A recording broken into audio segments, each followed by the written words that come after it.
Hello students, welcome to our channel. Hope you are doing well. So guys, इससे पहले lecture में अपन ने पढ़ा था सर्वे से रिलेटेड कि सर्वे कितने तरीके के सर्वे होता है और बेसिक डेफिनेशंस, बेसिक प्रिंसिपल सर्वे के क्या होते हैं। सो आज अपन पढ़ना चालू करेंगे कि सर्वे का प्रिंसिपल्स क्या क्या होते हैं। ठीक है। So what we are principles of survey. The first one is working from whole to part. ठीक है। सबसे पहले अपन इसकी डेफिनेशन पढ़ लेते हैं, फिर अपन समझेंगे कि क्या होता है। The main objective of working from whole to part is to localize the errors, whereas if we works from part to whole, error gets maximized। मतलब क्या कहा इसने कि जब अपन होल टू पार्ट करते हैं तो एरर मिनिमम होती है, और जब अपन पार्ट टू होल करते हैं तो एरर मैक्सिमम होती है। ये इसने कहा। अब ये कैसे होता है ये मैं आपको समझाऊंगा। इसमें क्या होता है कि मान लीजिए ये कोई आपने सर्वे किया है। ठीक है। ये आपका हो गया ए पॉइंट, ये बी पॉइंट, ये हो गया आपका सी पॉइंट, ये हो गया आपका डी पॉइंट।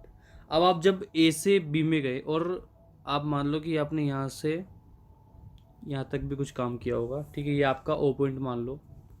अब सर्वे आप कैसे कर रहे हो? आपने ये वाले एरिया का सर्वे किया। ठीक है। आपने कौन से वाले एरिया का सर्वे किया? आपने किया ए ओ बी का। ए ओ बी एरिया अलग हो गया। इसके अलावा एक एरिया हो गया आपका ए ओ डी।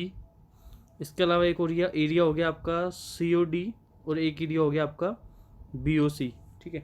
4 एरिया है। आप इसको आपने नाम दे दिया फर्स्ट एरिया, इसको दे दिया आपने सेकंड, इसको दे दिया आपने थर्ड, और इसको दे दिया फोर्थ। ये एक लैंड है। आपने पूरे को इस तरीके से डिवाइड कर लिया। ठीक है। वैसे तो ये क्या था, ये पूरा area A B C D था, पर आपने इसको और बीच में ये डायगोनल्स बना करके आपने इसको पूरे एरिया को आपने 4 पार्ट्स में डिवाइड कर लिया। अब क्या होता है कि जब आप पहले सर्वे करते हैं वो आप पूरे एक साथ सर्वे करते हैं ABCD का। ठीक है। लेकिन अब आपने क्या किया, होल टू पार्ट कर दिया। मतलब पहले होल था, अब आपने उसको पार्ट में कर दिया। तो अब आप पहले सर्वे करोगे AOB का, मान लो उसका जो आपने सर्वे किया वो सही है। ठीक है। फिर आपने दूसरे नंबर का सर्वे किया, तो मान लो हो सकता है यहाँ पे सर्वे में कुछ ना कुछ गलती हो गई। फिर हो सकता है फिर आपने तीसरे नंबर का सर्वे किया वो सही है, और फिर हो सकता है चौथे वाला गलत हो। ठीक है। समझ आया क्या? तो अब इसमें क्या होगा कि आपको अगर दोबारा से रीसर्वे अगर करना है, अगर आपको जैसे गलती समझ आ गई तो आपको गलती समझ आ जाएगी। तो ये जो AOD वाली जो गलती है, समझ पा रहे हैं? इसके लिए हम दूसरा मैन ले लेता हूँ। ठीक है। अब ये जो AOD वाली गलती है, AOD अगर गलत है आपका, तो आपको दोबारा से रीसर्वे सिर्फ इसी का करना पड़ेगा। आपको बाकी के जो सही सेक्शन है उनसे मतलब नहीं। और जैसा अगर आपका फोर्थ वाला गलत है वो हो गया आपका BOC। अगर ये गलत है आपका, अगर मान लो कुछ इसमें कुछ एरर है, इसमें अगर कुछ एरर आ रहा है, कुछ इशू आ रहा है कि समझ आ रहा है कि यार ये वाला जो एरिया है उसका सर्वे सही नहीं हुआ है, तो आपको दोबारा से सिर्फ BOC का ही काम, BOC को ही आपको दोबारा से रीसर्वे करना पड़ेगा, BOC को ही आपको चेक करना पड़ेगा। इट मीन्स कि आपका फर्स्ट और थर्ड नंबर तो एकदम सही है। इट मीन्स कि आपका जो AOB हो गया और जो आपका COD हो गया वो तो एकदम, ये दो तो एकदम सही है। इन दोनों में आपको कुछ ना कुछ देखना पड़ेगा। वो कब हुआ? वो हुआ कि जब आपने जब पूरे होल को, आपको जो पूरा एरिया था ABCD, जब आपने उसको होल टू पार्ट कन्वर्ट कर लिया। समझ आ रहा है कि जब आपने पूरे ABCD को आपने अलग अलग 4 पार्ट में डिवाइड कर लिया, तो आपको समझ आ गया कि इससे क्या हुई, एरर अक्यूमुलेट नहीं होगी। एरर जहाँ एरर हुई वो वहीं रहेगी, एरर आगे कैरी फॉरवर्ड नहीं होगी। अगर हो सकता है अगर आपने मान लो इसको ये ऐसे डायगोनल नहीं बनाए हुए होते, और अगर इस वाले पार्ट में हो जाता, तो आप तो भी आपको पूरे चेक करना पड़ता। पूरा ABCD देखते आप तो भी भाई, तो भी आपको पूरा ABCD देखना पड़ता। पर अभी इस केस में क्या हुआ, आपने होल टू पार्ट, नाम से पता लग रहा है होल मतलब पूरा था, टू पार्ट आपने उसको पार्ट में कन्वर्ट कर दिया। होल को जब आप पार्ट में कन्वर्ट कर दोगे मतलब आपने काम डिवाइड कर दिए, आपने एरियाज डिवाइड कर दिए, और अब आप अलग अलग एरिया के अलग अलग तरीके से सर्वे करोगे। ओके। फिर आ जाता है आपको दूसरा, आपका आ जाता है कि locating A point at least by 2 measurements. अब देखो इसमें क्या होता है कि से फॉर एग्जांपल मान लो कि ये आपका हो गया ए पॉइंट, ये हो गया आपका, और बी पॉइंट हो गया आपका ये। ठीक है। अब आपको कोई सी पॉइंट है। ठीक है।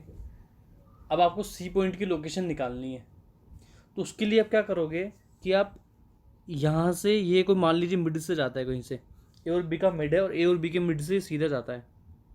ए और बी के मिड से अगर आप सीधे 90 डिग्री जाओगे तो आपको सी पॉइंट मिल जाएगा। जितने भी उसके जो भी डिस्टेंस होगी वो डिस्टेंस दे रखी होगी। तो मतलब आपने जब आपको ए पॉइंट और बी पॉइंट की लोकेशन पता थी तभी जाकर के आप सी पॉइंट की लोकेशन निकाल पाए, क्योंकि ये 90 डिग्री है सीधा। ये कैसा है सीधा? 90 डिग्री है भाई। ए और बी पॉइंट की आपको लोकेशन पता थी, ठीक है, उसी के हेल्प से आप सी पॉइंट निकाल पाए, क्योंकि सी आपका सीधा 90 डिग्री है। आपको कहा गया है कि ए और बी के मिड से 90 डिग्री जब आप जाओगे, मान लो 5 किलोमीटर जाओगे, तो आपको सी पॉइंट की लोकेशन मिल जाएगी। तो इसका मतलब ये क्या हुआ, दो रेफरेंस पॉइंट आपको दे रखे थे ए और बी, और आपने सी की लोकेशन निकाल दी। ठीक है, ये आपका मेथड कहलाता है ऑफसेट मेथड। ठीक है, अब हो सकता है कि हर बार तो 90 डिग्री नहीं होगा, कभी अलग भी हो सकता है। तो उस केस में क्या होगा कि मान लो ये आपका ए हो गया, ये आपका बी हो गया, और यहाँ से कोई सी पॉइंट की लोकेशन है, अब की बार 90 डिग्री नहीं है भाई। तो अगर आपको ए पॉइंट की लोकेशन पता है और बी पॉइंट की लोकेशन पता है, और कहा गया है कि ए से 6 किलोमीटर दूर है, ए से ये पॉइंट कहीं 6 किलोमीटर दूर है, और बी से भी ये पॉइंट कहीं 6 किलोमीटर दूर है, जहां दोनों इंटरसेक्ट करते हैं, तो आपका सी पॉइंट आ जाएगा। ठीक है भाई, ए से भी 6 किलोमीटर दूर है और बी से भी 6 किलोमीटर दूर है, और जहां दोनों पॉइंट इंटरसेक्ट करेंगे वहीं आपका ये पॉइंट आ रहा है। अब ऐसा तो हो नहीं सकता कि आप अब यहाँ भी कुछ ना कुछ एंगल तो बनेगा, पर वो एंगल अभी आपको पता नहीं है। तो 6 किलोमीटर यहाँ भी हो सकता है, 6 किलोमीटर यहाँ भी हो सकता है, 6 किलोमीटर यहाँ भी हो सकता है, पर ये जो 6 किलोमीटर है ये बी से तो फिर ज़्यादा किलोमीटर हो जाएगा भाई। लिखा गया है कि ए से 6 किलोमीटर और बी से 6 किलोमीटर जहाँ इंटरसेक्ट करता है, जहाँ पॉइंट ए की लाइन और बी की लाइन इंटरसेक्ट करते हैं, वही पॉइंट आपका सी पॉइंट हो जाएगा। तो इसके लिए क्या पता थी, पहले आपको ए और बी की लोकेशन पता थी भाई। ए से फिर आप 6 किलोमीटर तो जा सकते हो, एक से 6 किलोमीटर की लाइन आप खींच सकते हो, बी से 6 किलोमीटर की लाइन आप खींच सकते हो। समझ आ गया? ये आपका मेथड कहलाया लीनियर मेजरमेंट।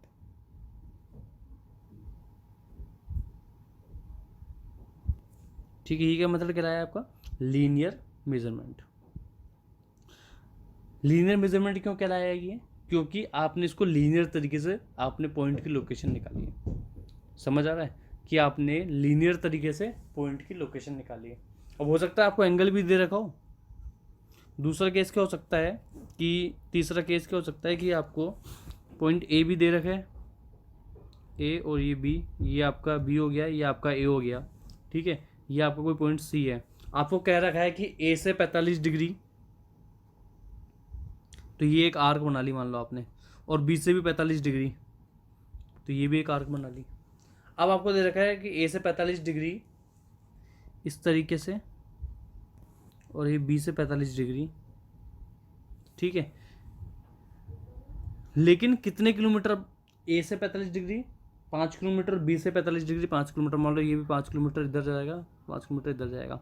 अब मान लो आपको कह दिया कि 5-5 किलोमीटर जाना है, पर 5 किलोमीटर तो आपका 45 डिग्री पे यहाँ भी हो सकता है। अगर आप 5 किलोमीटर आपको नहीं दे रखा, मान लीजिए 5 किलोमीटर आपको नहीं दे रखा, तो 45 डिग्री तो यहाँ भी हो सकता है, यहाँ भी हो सकता है, यहाँ भी, यहाँ भी, यहाँ भी हो सकता है। पर इसने अब की बार लेंथ भी आपको दी है एंगल के साथ साथ। अब इसने आपको एंगल के साथ साथ लेंथ भी दी है। ऐसे ही अगर आप बी के 5 किलोमीटर की बात करोगे, मतलब 45 डिग्री की बात करोगे, तो 45 डिग्री यहाँ भी होगा, यहाँ भी होगा, यहाँ भी होगा, मतलब क्योंकि ये एंगल तो 45 डिग्री तो आपका सेम ही है, आपको डिस्टेंस तो कहीं भी हो सकती है। तो इसने कहा कि ए से 45 डिग्री 5 किलोमीटर, बी से 45 डिग्री 5 किलोमीटर, जहाँ पॉइंट आता है, जो भी पॉइंट आएगा वो आपका पॉइंट सी कहलाएगा। ठीक है, ध्यान देना कि इसमें आपको इसने एंगल दे दिया रेफरेंस पॉइंट के रेफरेंस में, कि आपको जो सी पॉइंट की लोकेशन निकालनी है ए और बी के रेफरेंस में इसने आपको एंगल्स दे दिए। तो आपका ये जो मेथड कहलाएगा, ये मेथड कहलाएगा आपका एंगुलर मेजरमेंट।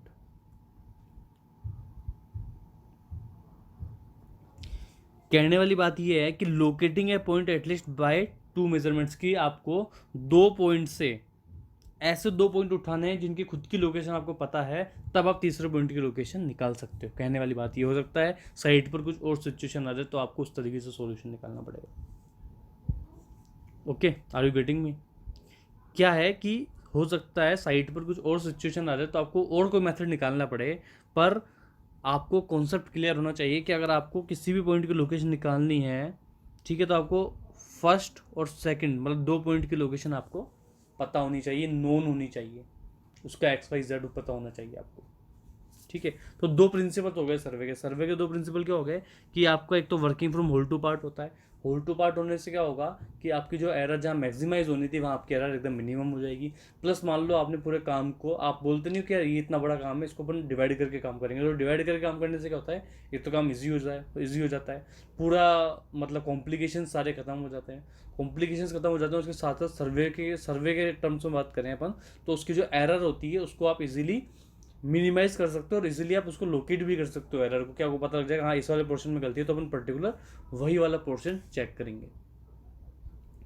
दूसरा प्रिंसिपल हो गया locating A point at least by two measurement, मतलब कि आपको तीसरे पॉइंट की लोकेशन पता करनी है तो आप दो पॉइंट के रेफरेंस से करो, वो जो दो पॉइंट होंगे वो दो पॉइंट वो होंगे जिनकी लोकेशन आपको पता हो। ठीक है, नेक्स्ट क्या है, स्केल आ गया। स्केल क्या कह रहा है, स्केल कह रहा है कि scale length of a line on a plan और map divided by length of same line on the ground, कि भाई प्लान पर कितनी लेंथ है और length of same line on the ground, उस पर कितनी, ग्राउंड पर कितनी लेंथ है, रियल लेंथ कितनी है ग्राउंड पर, उन दोनों का जो रेशियो होता है वो आपका स्केल हो गया। ठीक है, अब क्या होता है कि न्यूमेरिकल स्केल होता है, ग्राफिकल स्केल होता है। न्यूमेरिकल स्केल तो क्या हो गया आपका रिप्रेजेंटेटिव फैक्टर होता है। जैसा मैं बता दूं, जैसा अपन ने बात की रही थी स्केल की, शायद जितना ज़्यादा डिनोमिनेटर वाली अपन ने बात करी थी कि जितना ज़्यादा डिनोमिनेटर होगा उतना स्केल छोटा होगा, और जितना छोटा डिनोमिनेटर होगा स्केल उतना ही बड़ा होगा। जैसे अपन ने कहा कि 1 सेंटीमीटर इज टू 10 किलोमीटर हो गया, ये क्या हो गया आपका न्यूमेरिकल स्केल हो गया। इसको अपन क्या कहते हैं, रिप्रेजेंटेटिव फैक्टर कहते हैं।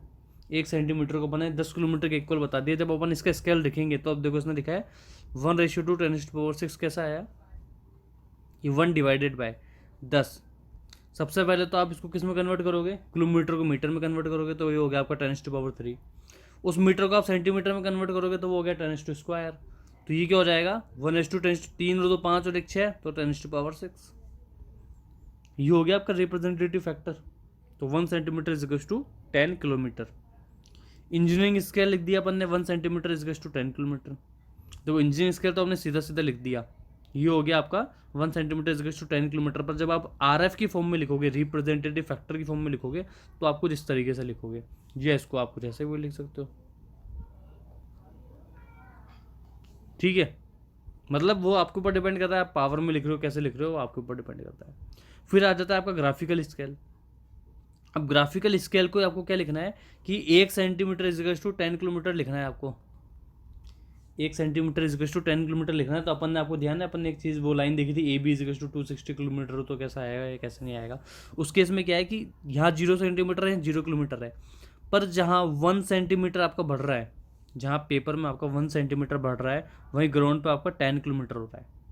फिर जब 2 सेंटीमीटर हुआ तो यहाँ भी आपका, यहाँ क्या इतना +1 सेंटीमीटर हुआ, +1 सेंटीमीटर किसके इक्वल है, 10 किलोमीटर के इक्वल है। तो यहाँ पे 10 + 10 आपका क्या हो जाएगा, +10 और हो जाएगा, तो 10 + 10 इज टू 20 किलोमीटर पे बात पहुँच जाएगी अपनी। फिर यहाँ वापस से +1 सेंटीमीटर बढ़ गया, 2 से 3 हुआ तो +1 बढ़ा, तो यहाँ भी आपको +1 सेंटीमीटर के इक्विवेलेंट जो आपने स्केल माना उसको बढ़ाना पड़ेगा, तो यहाँ भी +10 हो जाएगा और वो भी आपका 30 किलोमीटर हो जाएगा। So basically it is representation in a graphical way, कि आप ग्राफिकली स्केल को कैसे रिप्रेजेंट कर सकते हो। ठीक है, नेक्स्ट आता है आपका स्केल। तो इसमें क्या है कि graphical scale has advantage over numerical scale such that distance on the plan और map can be determined by actual scaling even though plan और मैप इज श्रंक। अगर प्लान और मैप आपका श्रंक है तो आप ग्राफिकल से आप एक्चुअल निकाल सकते हो क्या है। ठीक है, कुछ बड़ी चीज़ नहीं है इसमें कि in case of shrinkage of map graphical scale also changes with the map then therefore ratio is unaffected. ठीक है, तो वो इसने कहा है कि अगर आपका मान लो प्लान है कुछ मैप अगर आपका श्रंक हो गया है तो अब उस केस में आपका जो ग्राफिकल है वो ज़्यादा सही रहता है। ठीक है, इसमें कोई बड़ी चीज़ नहीं है। अब आप आ जाओ मिस्टेक एंड एरर पे। देखो दो चीज़ होती है, एक वर्ड होता है आपका मिस्टेक, एक होता है आपका एरर। दोनों में क्या डिफरेंस होता है, वैसे सुनने में जा सकता है मिस्टेक और एरर एक ही चीज़ है, पर दोनों में बेसिकली कुछ टेक्निकल डिफरेंस होता है। टेक्निकल डिफरेंस क्या होता है कि जो मिस्टेक्स होती है आपकी, मिस्टेक्स आपकी खुद की वजह से होती है, this is one kind of carelessness. Mistake आपकी खुद की वजह से होती है, एक आपकी केयरलेसनेस होती है कि मान लो आपकी 2 मीटर की रीडिंग है, आपने उसको 3 मीटर पढ़ ली।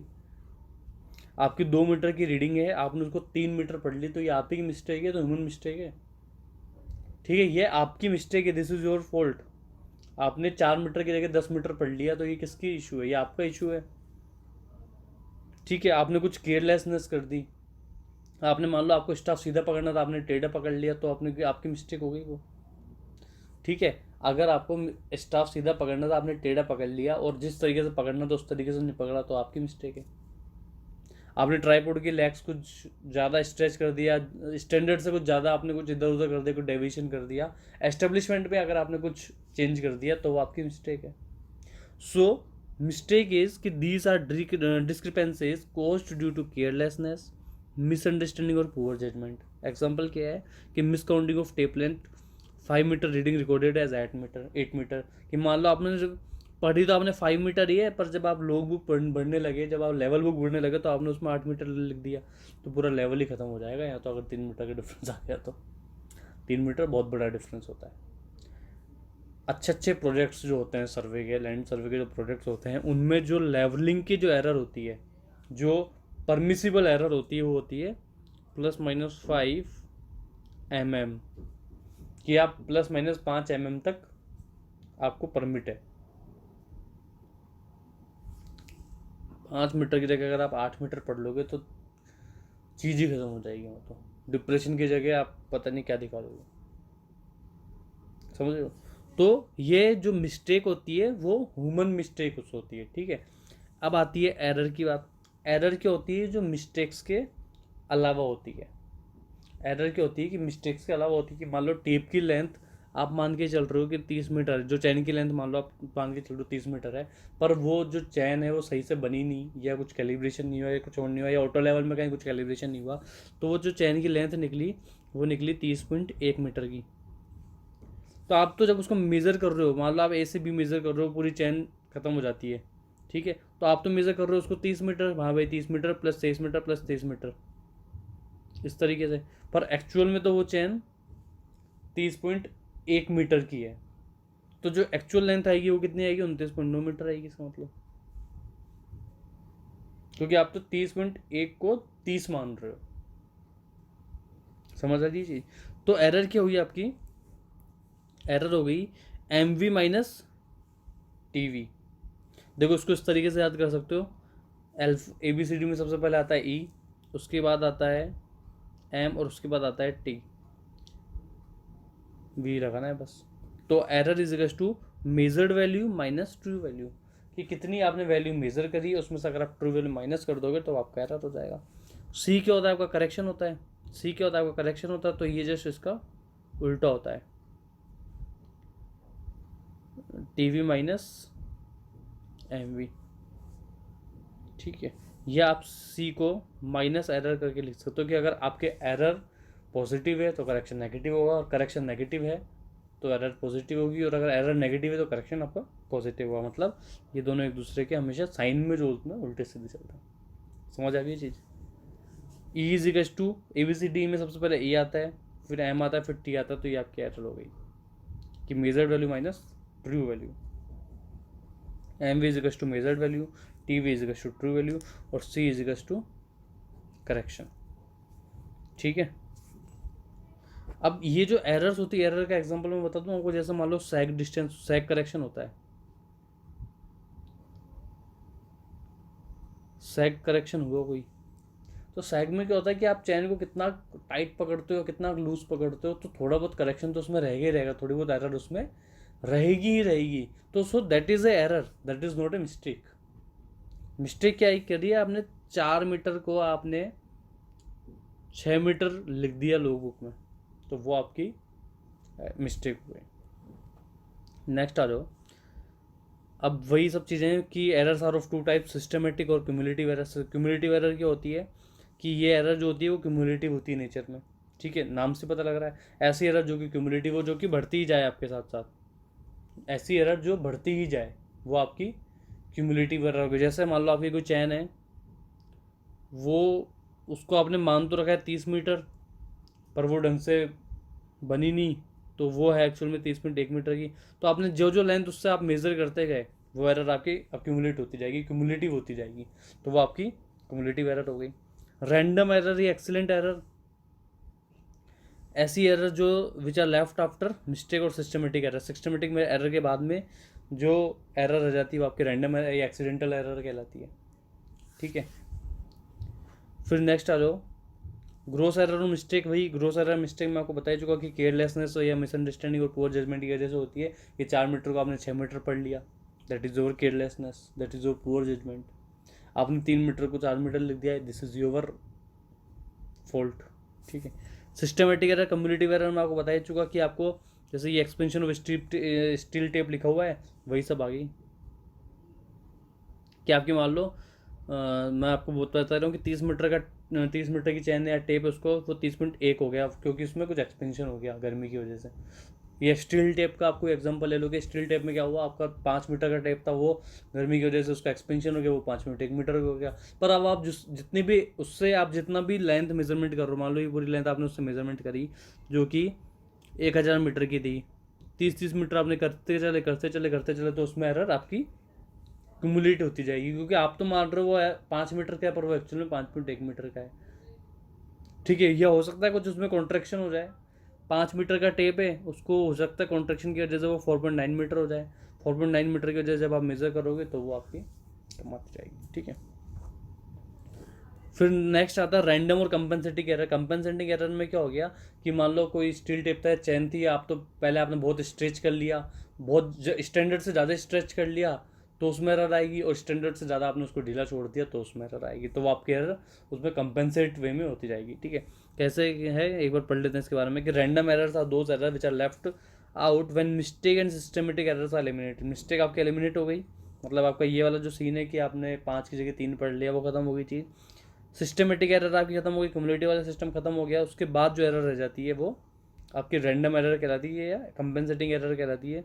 This is beyond the control of survey. Beyond the control survey कैसे हुआ कि मान लो आपकी ये चैन है, ठीक है, आपने इसको बहुत स्ट्रेच कर लिया या थोड़ा बहुत आपने इसको ढीला छोड़ दिया तो उसमें सर्वेयर का कंट्रोल नहीं है।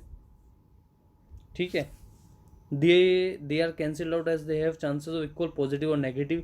they are analyzed with the help of theory of probability कि कितना उसमें सैग करेक्शन, जो सैग करेक्शन मैं आपको बता रहा हूँ या पुल करेक्शन जो होता है वो सब चीज़ें इसकी वजह से होती है। ठीक है, so these are compensating error. ज़्यादा कुछ है नहीं इसमें पढ़ने का। प्रॉपर्टीज है थोड़ी बहुत रैंडम एरर की, कुछ इसमें है नहीं। मेन ये फॉर्मूला आप एक बार पढ़ सकते हैं कि E M is equals to plus minus E upon under root N, जहाँ एन आपका नंबर ऑफ ऑब्जर्वेशन होता है और स्टैंडर्ड एरर ऑफ मीन या स्टैंडर्ड डेविएशन ऑफ मीन जो आपका सिग्मा एम होता है उसका फॉर्मूला ये आपको दे रखा है कि प्लस माइनस सिग्मा अपन अंडर रूट एन। अब प्रॉपर्टीज लिखी है इसने रैंडम एरर की जो अपन ने अभी पढ़ी थी कि random errors when plotted against their probability of occurrence we get a nominal distribution curve. ठीक है, इसके अलावा एरर क्या होती है आपकी M V minus T V होती है, तो मोस्ट प्रोबेबल वैल्यू यही होती है आपकी। एरर क्या होती है देखते हैं कि M B minus two B, मैंने आपको बताया कि अल्फ़ाबेट में सबसे पहले ई आता है, फिर आपका एम आता है, फिर आपका टी आता है। Instead of a true value a value called most probable value M P V. M P V को उसने क्या नाम दे दिया, टी वी मतलब होती है, देखो टी वी इसने बोला कि टी वी ट्रू वैल्यू होती है। अब ट्रू वैल्यू आप ऐसे ट्रू वैल्यू ऐसा कोई डिफाइन नहीं कर सकता ना कि ट्रू वैल्यू क्या थी इसकी, तो ट्रू वैल्यू को उसने एक दूसरा नाम दे दिया M P V, that is the most probable value. ठीक है, तो ट्रू वैल्यू तो एक अपने आप में एक आइडियल चीज़ हो गई एकदम। तो आइडियल चीज़ आपको पता है कि इंसान तो आइडियल चीज़ बना ही नहीं सकते, आइडियल चीज़ तो एग्जिस्ट ही नहीं करते, तो आइडियल चीज़ को इसने क्या दे दिया, ट्रू चीज़ को इसने क्या दे दिया, this is the most probable value. So सबसे ज़्यादा प्रोबेबल वैल्यू, जो सबसे ज़्यादा मोस्ट प्रोबेबल वैल्यू है कि हाँ भाई ये होनी चाहिए, तो उसको उसने ट्रू वैल्यू की जगह उसने उसको नाम दे दिया एम पी वी को। M P V is that quantity which is close to a T V that any other value, मतलब एम पी वी जो वैल्यू होती है वो आपके ट्रू वैल्यू के सबसे ज़्यादा क्लोजेस्ट होती है किसी और वैल्यू के अलावा। ठीक है, एरर आपकी M V minus M P V हुई है, इसमें कोई बड़ी चीज़ नहीं है। Above difference is called most probable error होती है, तो अबव डिफरेंस भी क्या कहलाएगा, मोस्ट प्रोबेबल एरर कहलाएगी, रेजिडुअल एरर कहलाएगी और वेरिएशन कहलाएगा। और M P V can be find out if the quantity is measured by number of times. ठीक है, एम पी वी आपको मिल सकती है अगर आप एक ही चीज़ को बार बार करे जा रहे हो तो आपको लगेगा हाँ भाई क्या मैंने इसको 10 बार ये ट्राई की है ये चीज़, तो इसकी मोस्ट प्रोबेबल वैल्यू इतनी ही होगी। जैसे मान लो कि ए से बी तक की कोई चीज़ है, ठीक है, आपने इसकी एरर हर तरीके से मेज़र कर ली, ये 10 मीटर ही आ रही है, 10 मीटर ही एरर आ रही है, 10 मीटर ही इसकी लेंथ आ रही है, तो आप बोलोगे कि यहाँ इसकी जो MPV है वो है 10 मीटर। ठीक है, so MPV is nothing, just a most probable value, और you can use it instead of TV means true value. ठीक है, उसके बाद अब आप आ जाओ क्वेश्चंस पे। पहला क्वेश्चन आपका, hydrographic survey deals with the mapping of large water bodies. ये आपको पता ही है कि हाइड्रोग्राफिक सर्वे आपका लार्ज वाटर बॉडीज पे के साथ डील करता है।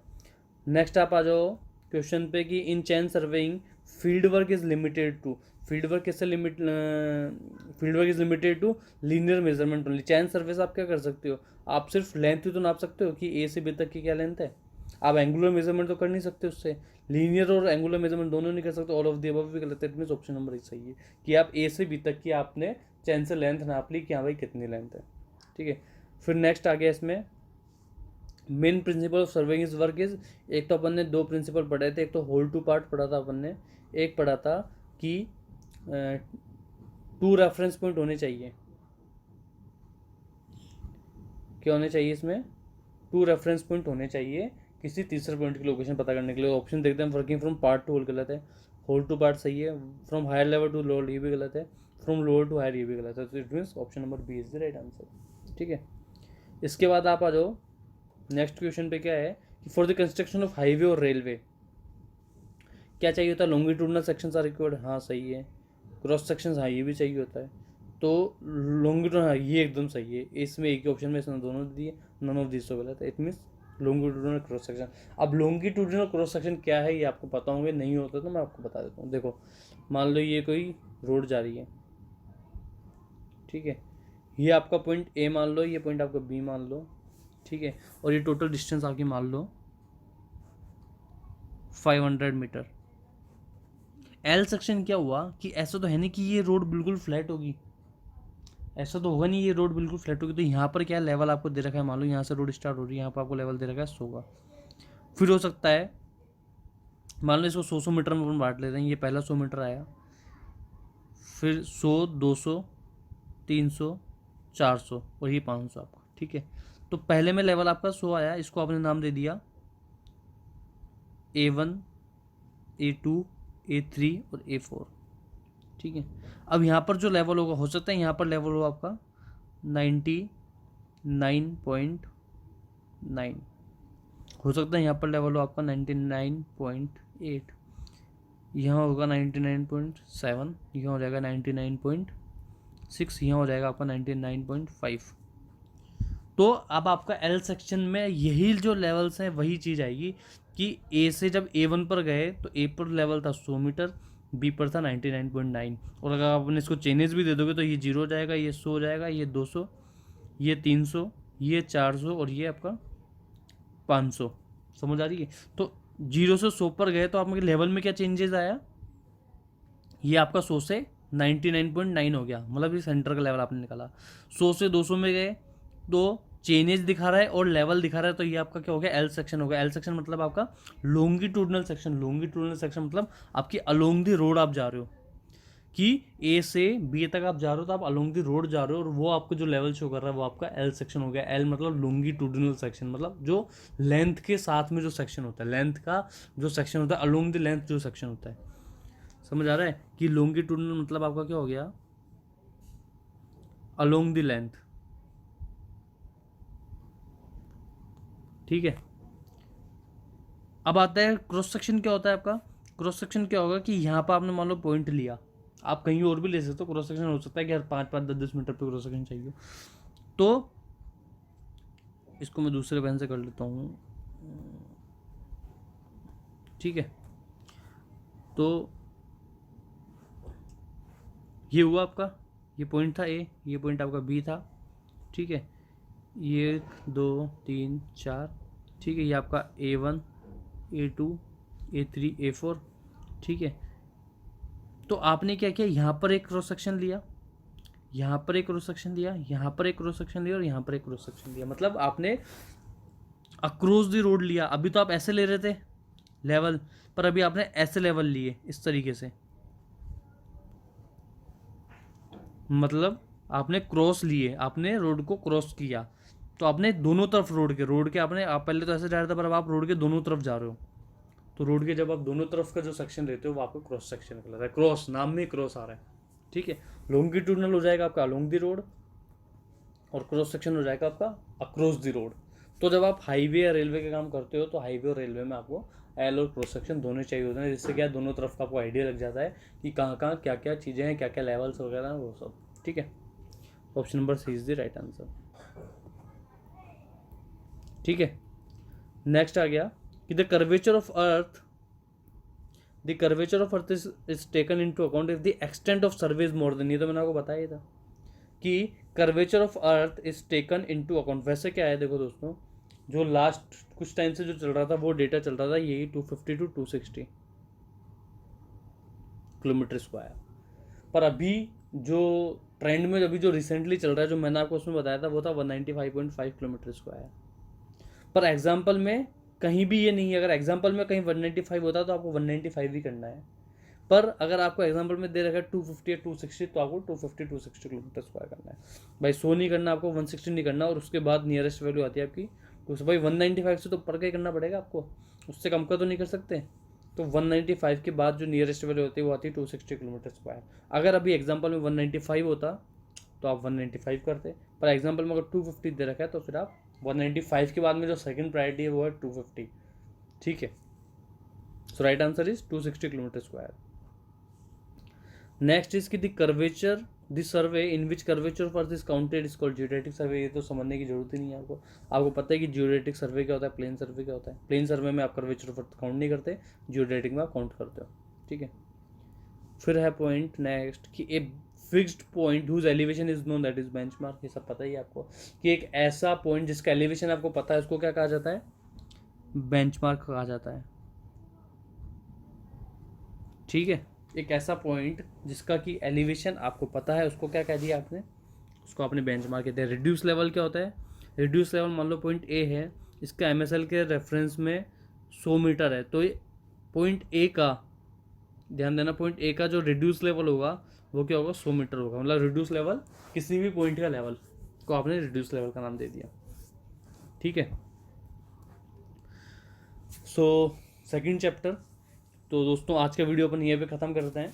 उम्मीद करता हूँ आप सबको वीडियो बहुत पसंद आया होगा, और अगर किसी भी तरह कोई भी और कमेंट या डाउट या कोई इंक्वायरी हो तो आप ज़रूर कमेंट बॉक्स में कमेंट करके बताएं। इसके अलावा आपको राशन जेई या और भी कोई जो भी एग्ज़ाम है आपके सभी एग्ज़ाम्स के लिए सिविल के ये वीडियो सीरीज़ बहुत ही इंपॉर्टेंट है। साथ के साथ मैं इसको आपको जब अपना जब सर्वे कंप्लीट हो जाएगा तो उसके बाद मैं आपको अराउंड 300-400 MCQs भी करवाऊँगा, ठीक है। इसके अलावा आप चैनल को सब्सक्राइब जरूर करें और वीडियो को लाइक करना ना भूलें, और वीडियो को ज़रूर से शेयर करें। दोस्तों ये जो वीडियोस बनाए गए हैं ये इसी बेस से बनाए गए हैं कि आपको चीज़ें थ्योरेटिकल के साथ साथ प्रैक्टिकली चीज़ आपको प्रैक्टिकली अप्रोच सिखाई जाए, ठीक है। सिलेबस आपका कंप्लीट नहीं करवाना, आपको मुझे थ्योरी के साथ साथ प्रैक्टिकली प्लस आपके जो बीटेक के बाद के जो एग्ज़ाम्स होते हैं, बीटेक के बाद के जो एग्ज़ाम्स होते हैं उन सभी चीज़ों के लिए आगे तैयार करना है। So thank you so much for staying with us and stay tuned.